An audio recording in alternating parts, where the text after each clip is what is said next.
ఓం నమ శివాయ. శ్రీ రామలింగేశ్వర ఆలయం సత్యోలు. ఈ ఆలయం యొక్క చరిత్రని మనము ఈరోజు తెలుసుకుందాము. ఈ ఆలయాన్ని జనమేజయుడు అనగా పాండవుల వారసుడు అభిమన్యుని కుమారుడు పరీక్షిత్ మహారాజు యొక్క కుమారుడు జనమేజయుడు ఈ ఆలయాన్ని నిర్మించినట్లుగా తెలుస్తుంది. సర్వదోష నివారణ కోసం జనమేజయుడు భారతదేశం అంతటా తిరుగుతూ ఈ సత్యవోలు ప్రదేశానికి కూడా వచ్చి ఇక్కడ ఈ ప్రాంతంలో శివలింగాన్ని ప్రతిష్ఠించి స్వామి ఆలయ నిర్మాణం చేసినట్లుగా తెలుస్తుంది. ఈ ఆలయంలో ఒక్క ఆలయమే కాకుండా చుట్టూ 5 ఉపాలయాలు కూడా ఉన్నాయి. మొత్తం 6 ఆలయాలు ఉన్నాయి ఇక్కడ. అందులో 5 ఉపాలయాలు కూడా ఉన్నాయి. ఇందులో పెద్ద ఆలయం మనకు ప్రారంభంలో కనిపించిన ఈ ఆలయము ఇది పెద్దది. ఈ పెద్ద ఆలయం వచ్చి రామలింగేశ్వర ఆలయం అంటాం. ఇక్కడ రామేశ్వరుడు అనే పేరుతోటి రామలింగేశ్వరుడు అనే పేరుతో కనిపిస్తున్నారు. తర్వాత భీమేశ్వర ఆలయము, ఆ తర్వాత మనకి కనిపిస్తున్నవి ఇక్కడ వినాయకుని ఆలయము, అలాగే వీరభద్రస్వామి ఆలయము, అమ్మవారు దుర్గాదేవి రూపంలో అమ్మవారు, అలాగే లింగోద్భవ రూపంతో ఉన్నటువంటి ఆలయము. ఇలా మనకి 6 ఆలయాలు కనిపిస్తున్నాయి.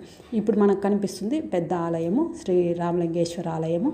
ఇవి మనకి ఇక్కడ ధ్వజస్తంభం చూడండి ఎంత ఎత్తుగా ఉందో. ధ్వజస్తంభము చాలా పెద్దగా కట్టించారు. ఆలయ శిల్పాలు శిల్ప సౌందర్యము చాలా అద్భుతంగా ఉంది. ఇది చాళుక్యుల కాలం నాడు కట్టించినట్టుగా మనకి కనపడుతుందన్నమాట. చాళుక్యులు క్రీస్తు శకము 6వ శతాబ్దం నుండి 7వ శతాబ్దం మధ్యలో ఈ ప్రాంతానికి వచ్చి ఈ ప్రాంతంలో ఆలయ నిర్మాణం చేసినట్టుగా ఇక్కడ మనకి శాసనాలు కూడా లభ్యమైనాయి. ఆ విధంగా ఈ ఆలయం యొక్క సౌందర్యము మనకు తెలుస్తుంది. ఆలయ శిల్పకళ సౌందర్యం చూడండి ఎంత అద్భుతంగా ఉందో. ఈ ఆలయం యొక్క కట్టే విధానం కూడా చాలా మనకి తేడా కనిపిస్తుంది అనమాట. అంటే ఆలయం పైన కనిపించేటువంటి గోపురం అనేది మనకి ప్రత్యేకమైనటువంటి శైలిలో వాళ్ళు కట్టడం జరిగింది. ఈ ఆలయంలో మనకి ఇంకేమేమి కనిపిస్తున్నాయి అంటే ఈ ఆలయం సమీపంలో సత్యమహాముని అనేటువంటి మునీశ్వరుడు ఇక్కడ ఉండి తపస్సు చేసినట్లుగా అతని యొక్క ప్రోద్బలంతో చాళుక్యులు ఇక్కడ ఆలయ నిర్మాణం చేసినట్టుగా మనకి తెలుస్తుంది. ఈ ఆలయము జాతీయ వారసత్వ సంపదగా ప్రభుత్వము ప్రకటించింది. ఈ ఆలయము వాటి యొక్క శిల్పకళ అవన్నీ చాలా అందంగా ఆకర్షణీయంగా కనిపిస్తూ ఉన్నాయి. ఈ ఆలయంలో ఇప్పుడు మనం చూస్తున్నాం చూడండి, మండపంలో ఈ నక్షత్ర ఆకారంలో ఈ మండపం అనేది ఉంది. అందువలన దానిని నక్షత్ర మండపం అని అంటాము. ఈ శైలి చాళుక్యుల శైలి మనకి ఇదే రకమైన శైలి మనకి మహానందిలో కూడా కనిపిస్తుంది. అందువలన బాదామి చాళుక్యులు చూడండి ఎంత అద్భుతంగా ఉందో. నక్షత్ర మండపం అంటాం కదా, ఈ మండపం అనేది చాలా అద్భుతంగా ఉంది. ప్రభుత్వం యొక్క ఆధీనంలోకి వెళ్ళిన తర్వాత ఇక్కడ అన్ని రకాల సౌకర్యాలను ఏర్పాటు చేశారు. ఇది ధ్వజస్తంభం చూడండి ఎంత ఎత్తుగా కనిపిస్తుందో, ఇంత అద్భుతంగా ఉంది. ఇది వీరభద్రస్వామి ఆలయము, విఘ్నేశ్వర ఆలయము, అలాగే అమ్మవారి దుర్గమ్మ యొక్క ఆలయము, తర్వాత గణేశుని యొక్క ఆలయము, లింగోద్భవ ఆలయము, ఇలా ఉపాలయాలుగా ఇక్కడ ఉన్నవి. చాలా అద్భుతంగా ప్రాచీన కాలం అంటే మరి ఈ మధ్య కాలం అని కాదండి, కలియుగం ప్రారంభమైన తర్వాత అని అనుకోవచ్చు. ఎందుకంటే ద్వాపర యుగము అయిపోయింది పరీక్షిత్ మహారాజు పుట్టినప్పుడు.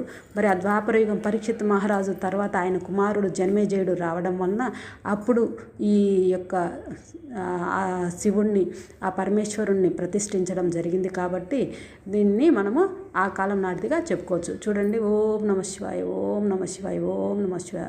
పరమేశ్వరుడు ఎంత అద్భుతంగా మనకి కనిపిస్తున్నారో, ఏ విధంగా మనకు ఆశీర్వచనాలు ఇస్తున్నారో చూడండి.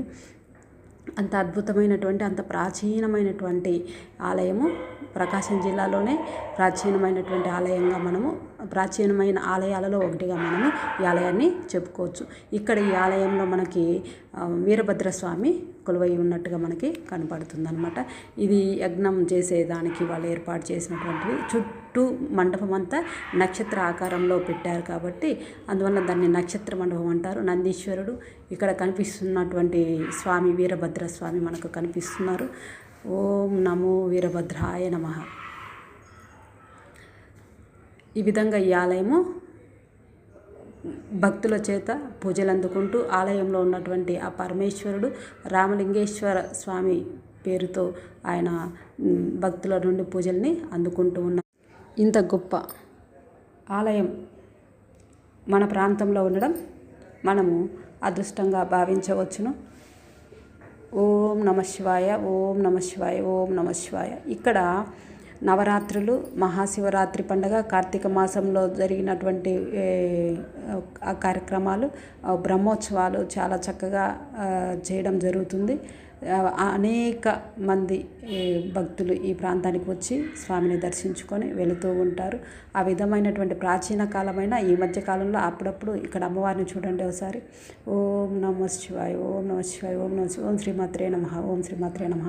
స్వామివారి ఆలయానికి ముందు మనకి వైష్ణవ ఆలయాలలో జయ విజయులు ఎలా అయితే ఉంటారో ఇక్కడ స్వామివారి ఆలయానికి ముందు భృంగి, శృంగి అనే ఇద్దరు ద్వారపాలకులుగా ఇక్కడ నిలబడినట్టుగా మనకి కనపడతా ఉన్నారన్నమాట వాళ్ళిద్దరు. ఓం నమ శివాయ, ఓం నమ శివాయ, ఓం నమ శివాయ. స్వామిని చూడండి, అద్భుతంగా ఉన్నారు. ఒక్కసారి స్వామి యొక్క ఆశీస్సులను తీసుకోండి. ఓం నమ శివాయ, ఓం నమ శివాయ, ఓం శ్రీమాత్రే నమః, ఓం శ్రీమాత్రే నమః, ఓం శ్రీమాత్రే నమః. ఇక్కడ స్వామి లింగోద్భవంగా ఉద్భవించినట్టుగా మనకు కనపడుతుంది. ఇక్కడ కనిపిస్తుంది చూడండి, స్వామి వారి యొక్క లింగ రూపంలో ఉన్నటువంటి విగ్రహం మనకి కనిపిస్తుంది. దీన్నే మనము లింగోద్భవ స్వామి అని కూడా అంటారు. స్వామిని చూడండి. ఓం నమ శివాయ, ఓం నమ శివాయ, ఓం నమ శివాయ. ఎంతో ప్రాచీన ఆలయం అయినటువంటి ఈ ఆలయాన్ని వీలున్నప్పుడు దగ్గరగా ఉంటే ఈ ముఖ్యమైన సందర్భాలలో వెళ్ళి సందర్శించండి. కార్తీక మాసం కానీ, శివరాత్రి రోజు కానీ, అలాగే నవరాత్రుల సమయంలో కానీ, ఇలా అనేక సమయాల్లోనూ ప్రతి సోమవారం వెళ్ళొచ్చు, ప్రతి రోజున కూడా వెళ్ళొచ్చు. ఈ రోజు ఆ రోజు అనేది ఏం లేకుండా, ఎందుకంటే మిగతా రోజులలో అయితే ఇంకా మనకు స్వామిని దర్శించుకోవడానికి చాలా బాగా ఉంటుంది. సోమవారం రోజు ముఖ్యమైన పండుగ రోజులలో అయితే ఇంకా ఎక్కువ రష్ ఉంటుంది. మిగతా రోజులలోనే ఎప్పుడు కూడా స్వామిని ఎక్కడైనా కానీ, ఏ స్వామినైనా కానీ, ఇతర రోజులలో అయితే స్వామిని మంచిగా చక్కగా దగ్గరుండి స్వామిని దర్శించుకొని ప్రశాంతంగా కూర్చొని స్వామిని స్మరించుకొని రావచ్చు అన్నమాట.